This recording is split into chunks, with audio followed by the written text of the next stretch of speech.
Hi, it's Andy. Hi, it's Dave. Hi, it's Kirk.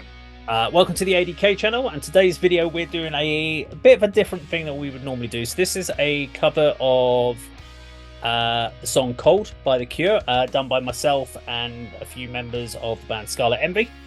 And it's in memorial or in memory of Kurt's dad, who unfortunately passed away earlier this year. And we're really going to just kind of look at the video, talk about how the video worked, how we put it together, and really answer any questions that Andy and Kurt might have. To be honest, we just wanted to talk about a little bit of the video and obviously get it out there so people can watch it and see what they think about it as well. So yeah, let's go check it out.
There we go.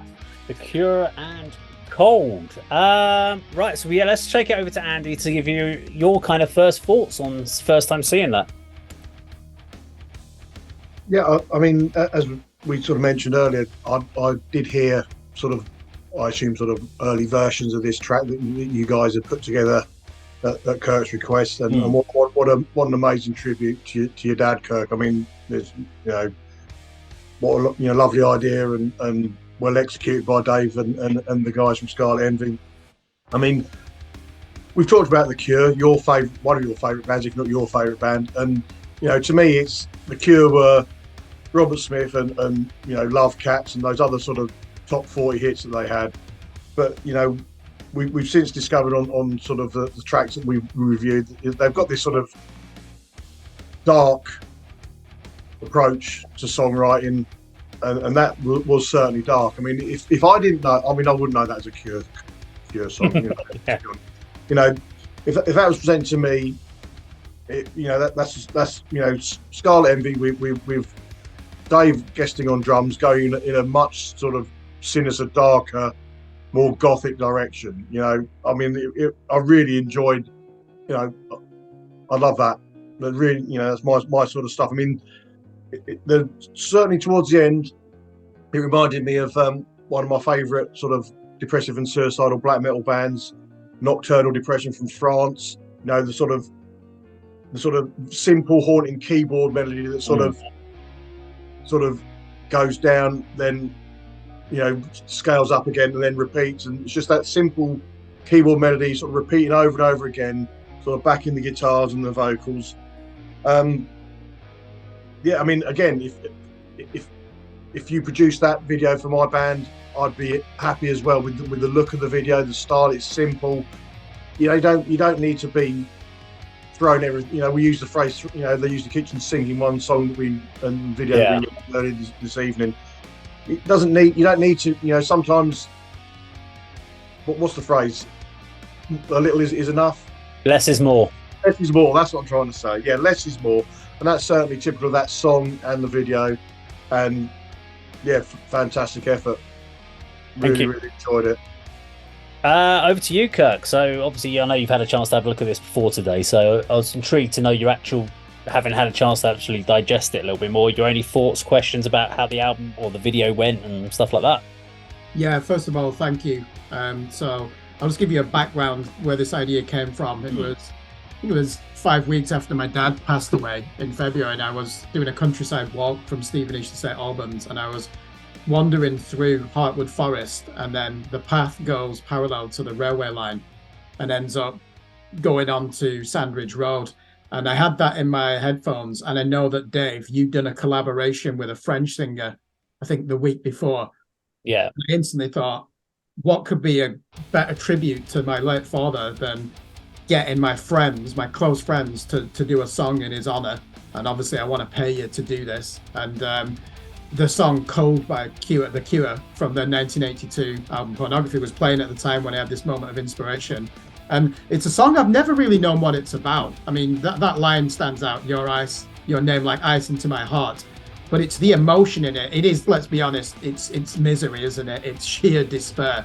And I love what you've done with the video. Great use of glitch effects where the band members occasionally flicker in and out. And that's surprisingly close to the aesthetic that The Cure had in 1982 on this album, if you look at the artwork. So without you knowing about the legacy of this album, I think you've really understood it from a visual point of view. So the original doesn't have distorted guitars in there. Mike's done a great job, hasn't he? Because they can't dominate a song like that. It has to be the keyboard. And I thought you were quite tasteful in your drum approach, because that album, it's almost like a proto-industrial album. Drum machines, and it's just the same program beat, but you made it sound a lot more hi-fi, which I really admire. And you didn't just stick to the beat, did you? You were faithful to it, but you were clearly adding in additional cymbal crashes and sometimes different fills. Really respectful the way that the backing band played it, but I just had Kim's voice in my head when I had that moment of revelation, when I knew that you just done a collaboration video with this French singer, and I just thought, how good would it be to have Kim Stacy Marino doing the vocals, close friend of mine. I mean, look how much it meant to her. She was even on her knees singing it, and I just love. She almost had like a contralto voice, the way that she did it, and she's put her own personality on that song. And that's what I wanted. I said to you, Dave, didn't I?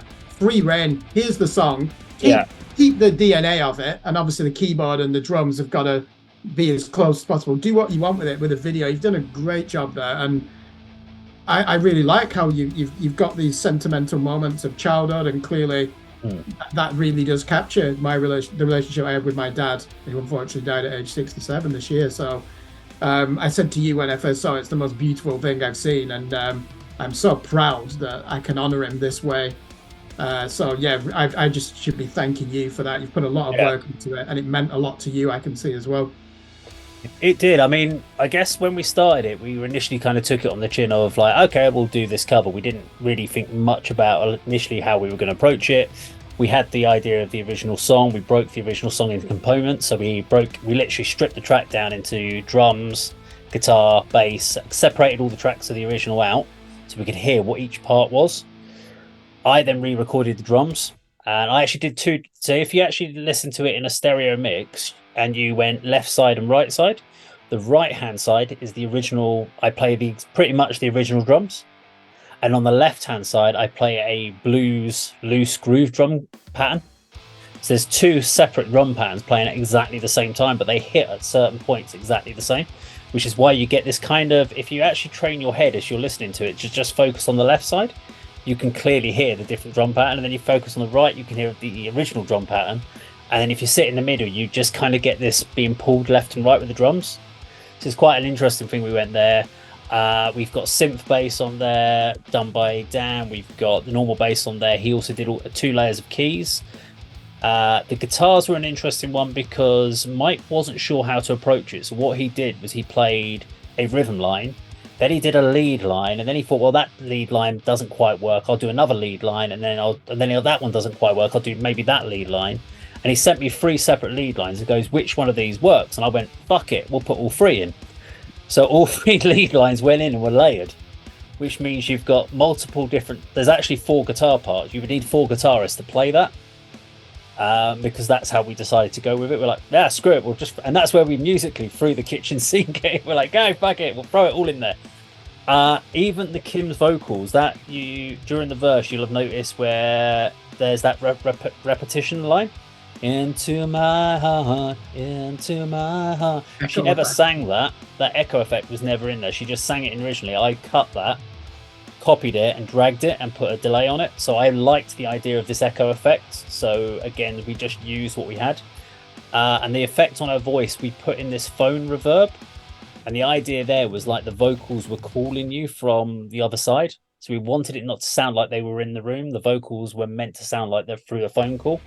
And that's, we dialed it back so it wasn't right too much like a phone call. And we actually put clean vocals underneath it so there's about 3 layers of vocals sitting in there as well, just to give you this big wall of effects. The video wise, there is actually a concept behind the video. It's not just us in a room playing with the overlay. And the whole idea of the studio room is the world and is your life, which is why you see all of us enter the room. That's us coming into fruition at the start, apart from Kim. So Kim doesn't appear with all of us. So the rest of us walk in, and if you look at when we're flickering in and out, there are points in time when we flicker in and we're in the room at the same time as each other, and then it's just one of us again. And that's about family and life. You spend a lot of your time in your world alone, doing things, and then you have certain periods of your time when you are together with your people, and it's about making those times count. And that's what those flickering in, and that's why we had the overlaps, was to make they were your times when you're with your people. Kim was semi-translucent, and that was to represent that you're not always connected with the world around you. So she was not always there, not always connected. We had the blue lighting, which was obviously to give you the coldness of the room. And again, obviously, as we leave the room, we all leave at separate times. And again, that's the end of your journey on the time on the world.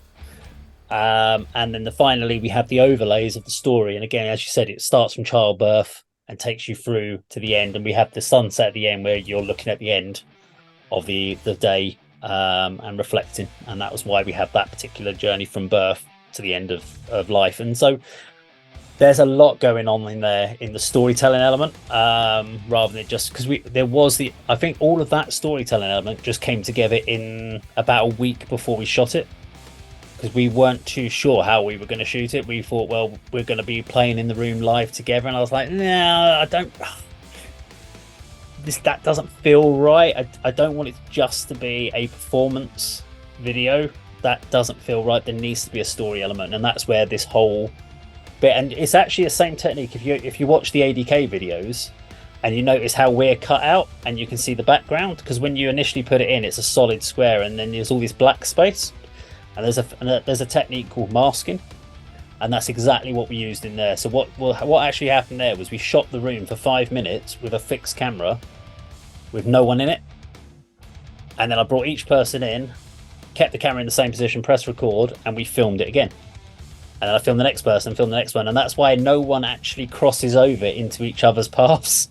And then we put a mask around them, and then we can overlay it, and that's why we're all flickering into the room at different places.